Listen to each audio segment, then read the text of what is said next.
اب میں آپ کو بتاؤں, ہمارے اتنے گھر, ہمارے یہاں بھی بیماریاں آتی ہوں گی یقیناً, ہم کوئی مریخ سے آئی ہوئی مخلوق نہیں ہے. ہمارے ماشاء اللہ اتنے بچے, کبھی کسی بچے کو چکن پاکس نکل آئے, کبھی کسی کو خسرہ نکل آیا, کبھی کوئی مسئلہ ہو گیا. یہ سب مسئلے ہمارے گھر میں بھی چلتے ہیں. آج تک ہم کسی ڈرامے باز روحانی عامل کے پاس, چاہے دیوبندی ہو, بریلوی ہو, اہل حدیث ہو, کسی کے پاس نہیں گئے. گھر میں گھسنے نہیں دیا کسی کو. کسی نے بولا بھی نا وہ فلانا ڈمکا, میں نے کہا بکواس مت کر, فضول آدمی. کیوں؟ ہمیں پتا ہے یار حاجت کون پوری کرتا ہے؟ اللہ. ہم نے اپنے والد صاحب کو دیکھا, تبلیغ میں وقت لگاتے تھے, تبلیغ میں ایک بات سیکھی, اللہ سے ہوتا ہے, اللہ کے غیر سے نہیں ہوتا. ایسا والد صاحب کا ایمان تھا. حضرت شیخ الحدیث مولانا زکریا رحمۃ اللہ علیہ کی صحبت میں والد صاحب نے وقت گزارا. ہم نے دیکھا ہمارے والد کو جب کوئی ٹینشن ہوئی 2 رکعت پڑھ کے اللہ سے, میں بیمار ہو گیا تھا ایک دفعہ, مرنے لگا تھا بالکل, ڈاکٹر نے کہہ دیا تھا کہ مر جائے گا یہ. مجھے یاد ہے میرے والد صاحب مسجد میں گئے, میرے لیے انہوں نے اللہ کے سامنے ہاتھ اٹھا کے دعا مانگی ہے.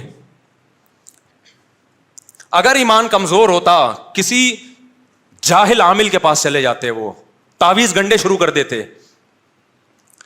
مجھے اہل حدیثوں پہ بڑا افسوس ہوتا ہے, صرف ایک اہل حدیث فرقہ ایسا بچا تھا جس میں یہ روحانی ڈرامے باز نہیں تھے, رقیہ کے نام پہ ڈرامے کرنے والے نہیں تھے. افسوس کے ساتھ کہنا پڑتا ہے اہل حدیثوں میں بھی ایسے لوگ پیدا ہو گئے ہیں. اہل حدیث کمیونٹی سے میری گزارش ہے, ان کو کنٹرول کرو, نکالو ان لوگوں کو اپنی جماعت سے. تو یاد رکھو روحانی عامل چاہے رائے کا مقیمین ہوگا نا, رائے کا مقیمین ڈرامے باز ہے وہ. یہ میری بات کان کھول کے سن لو, دل میں اتار لو. یہ بڑے بڑے علماء کو بیوقوف بناتے ہیں. ابھی لاہور میں ہم بیٹھے ہوئے تھے دعوت میں, ایک ڈرامے باز آ گیا روحانی عامل, تعارف کروا رہا ہے میں روحانی علاج کرتا ہوں. مجھے غصہ اس پہ آیا کہ تو میرے سامنے یہ تعارف کیوں کروا رہا ہے بھائی, تجھے شرم نہیں آتی؟ ساری دنیا کو پتا ہے میں روحانی عاملوں کے خلاف بولتا ہوں, اور تو میرے سامنے آ کے تعارف کروا رہا ہے, اس کا مطلب اپنی بےزتی خود کروا رہا ہے نا. بعض لوگوں کو اپنی بےزتی اپنے ہاتھوں سے کروانے کا شوق ہوتا ہے. مجھے آ کے مت بتاؤ, میں کو پوچھ رہا ہوں تم چور ہو, اچکے ہو, تم کیا ہو؟ مجھے آ کے تعارف کیا کروا رہے حضرت, میں کیا کرتا ہوں؟ روحانی علاج. میں نے کہا اس آدمی کو اپنی بےزتی میرے ہاتھوں کروانے کا شوق ہے. میں نے کہا یہ سب ڈرامے باز ہوتے ہیں. سب لوگ بیٹھے ہوئے تھے نا, اب ظاہر ایک داڑھی والا آدمی, پگڑی والا, چہرے پہ نور, وہ آپ کی خدمت میں آئے گا اور آپ اس کو کہہ دو ڈرامے باز ہوتے ہیں, اس کی طبیعت سے بےزتی ہوگی کہ نہیں ہوگی؟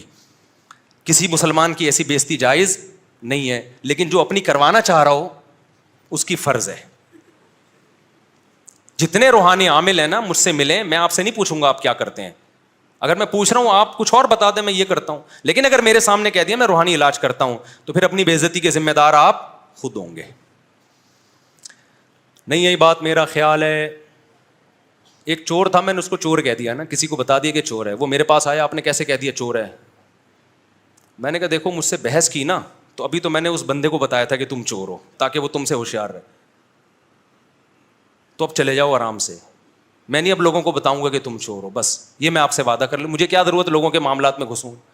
مجھے غصہ اس پہ آیا کہ جس کو میں نے کہا تھا نا کہ یہ چور ہے, اس نے اس کو جا کے بتا دیا کہ مفتی صاحب کہہ رہے تھے. ابے تو خود احتیاط کرتا. میں نے کہا جب لوگوں میں اتنا شعور نہیں ہے کہ ہم ایک بندے کے بارے میں تمہیں بتا رہے ہیں کہ چور ہے, تو احتیاط برتو نا اس سے. جا کے اس کو بتا دیا مفتی صاحب کہہ رہے تھے تو چور ہے. تو وہ میرے پاس آ گیا, آپ نے کیسے کہہ دیا؟ میں نے کہا جو ہو گیا نا اس پہ مٹی ڈالو. اگر زیادہ ایکسپلینیشن چاہی نا تو میں ثبوت بھی پیش کروں گا, لیکن ریکارڈنگ کے ساتھ, پھر یوٹیوب پہ ڈالوں گا میں کہ تمام حضرات سے گزارش ہے کہ یہ چور ہے اور اس کے یہ ثبوت ہیں اور اس سے ہوشیار رہیں. میں نے کہا پھر جب بحث ہوگی نا تو پھر ہمارا اسٹائل یہ ہے کہ ہم بحث کرتے نہیں ہیں, کرتے ہیں تو پھر یوٹیوب پہ لائیو بحث چلے گی. وہ بھاگ گیا, اس نے کہا اسی میں جتنی بےزتی ہو گئی اتنی کافی ہے, عزت کے چکر میں زیادہ بےزتی خطرناک ہے. تو اللہ تعالیٰ قرآن میں فرماتے ہیں جس کا ایک خدا ہے, ہر مراد کس سے پوری ہوتی ہے بھائی؟ اللہ سے. وہ سکون والی زندگی میں رہتا ہے. وَإِذَا مَرِضْتُ فَهُوَ يَشْفِينِ. ابراہیم علیہ السلام نے فرمایا بیمار ہوتا ہوں تو شفا کون دیتا ہے؟ اللہ. سارے کام ایک. اللہ کہتے ہیں وہ زیادہ سکون میں ہے یا جس کے 20 خدا ہیں. پھر وہی آپ کہو گے ہمارے خدا تھوڑی ہیں. بھائی کام تو تم ویسا ہی کر رہے ہو, ان کو تم نے خدا تو بنا لیا نا عملی. ہاں وہ میں وہ قصہ سنا دوں. وہ روحانی عامل آئے, میں نے کہا ڈرامے باز ہوتے ہیں. ایک دم نا یوں کر کے, اچھا یہ اتنے بے شرم ہوتے ہیں, ان کو غصہ بالکل نہیں آتا. غصے والی بات پہ بھی کسی کو غصہ نہیں آ رہا نا، تو یہ اچھے اخلاق نہیں، بلکہ یہ تھوڑے سے بے شرم ہونے کی بھی بعض دفعہ دلیل ہوتی ہے. بعض دفعہ اچھے اخلاق کی بھی ہوتی ہے، لیکن ان لوگوں میں نہیں آتا یہ استغفر اللہ، زیادہ ہو جائے گی پھر. وجہ اس کی ہے کہ ان کو پتا مشہور آدمی کے خلاف ہم نے ابھی غصہ کیا، تو یہ جو میرے یہاں مریدین بہت سارے ان کے وہیں مریدین بیٹھے ہوئے تھے، یہ بدک جائیں گے، تو ابھی تحمل بردباری. پھر کہنے میں نے کہا دیکھو سعودی عرب میں تو جنات نہیں ہوتے، شارجہ میں بھی نہیں ہوتے، دبئی میں بھی نہیں ہوتے، یہ سارے یہیں ہوتے ہیں. انہوں نے کہا نہیں حضرت اب وہاں بھی ہیں، ہم جا رہے ہیں علاج کے لیے. میں نے کہا آپ کے جانے سے ہوئے ہیں، یہ ذہن میں رکھنا. پاکستانی عاملوں نے سعودی عرب کے علماء کو بھی الو بنانا شروع کر دیا ہے. عوام کی بات نہیں کر رہا، وہاں کے علماء کو الو بنانا شروع کر دیا ان عاملوں نے. وہاں تو یہ چیزیں تھیں نہیں، اور اگر دو چار کوئی لاکھوں میں کوئی ایک جن بھوت آ بھی جاتا تھا، وہیں کے علماء سورہ فلق سورہ ناس پڑھ کے دم کرتے تھے، بھاگ جاتا تھا، شارجہ میں بھی دبئی میں بھی. اب یہاں سے باقاعدہ جو عامل لوگ ہیں نا، جا جا کے سعودی عرب کے بڑے بڑے علماء کے ساتھ سیلفیاں بھی لے رہے ہیں، ان پہ دم بھی کر رہے ہیں، ان کو بیوقوف بنا رہے ہیں، اور ان کا منجن دبا کے پھر یہاں بک رہا ہے. ایک گیا سعودی عرب میں، کہہ رہا ہے میں فیکٹری چلا کے آ جاؤں، دم کیا میں نے، سعودیہ کی فیکٹری چل گئی. بکواس کر رہا ہے، جھوٹ بول رہا ہے.